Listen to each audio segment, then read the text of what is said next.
मुंबई उच्च न्यायालयाचा circuit bench Kolhapur येथे 18 ऑगस्ट 2025 रोजी सुरू होणार आहे। मुख्य न्यायमूर्ती मुंबई हायकोर्ट यांचं नोटिफिकेशन प्रसिद्ध केलं असल्याची माहिती खंडपीठ कृती समितीचे निमंत्रक आणि कोल्हापूर जिल्हा बार संघटनेचे अध्यक्ष व्ही.आर. पाटील यांनी दिली।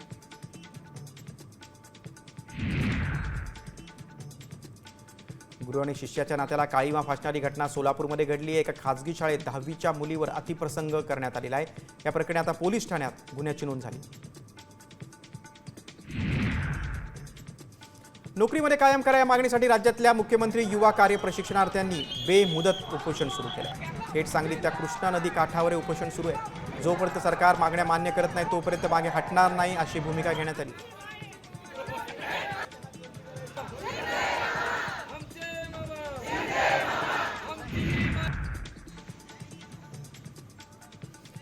कोल्हापुरात पत्नी समजून अंत्यसंस्कार केले, मात्र 11 दिवसांनी पत्नी पुन्हा दारात हजर झाली। नदीत सापडलेल्या मृतदेहाची ओळख चुकल्यानं संपूर्ण प्रकार घडलाय। ज्या मृतदेहावर अंत्यसंस्कार केले ती महिला कोण या विचारांना आता सगळ्यांनाच धक्का बसलाय।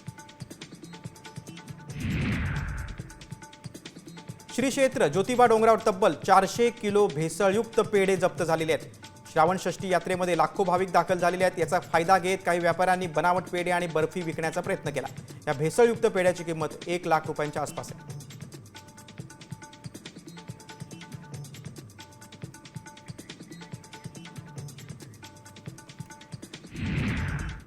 आता isakal.com आहे देशातील नंबर 1 ची मराठी न्यूज वेबसाईट। प्रत्येक अपडेटसाठी isakal.com ला नक्की भेट द्या।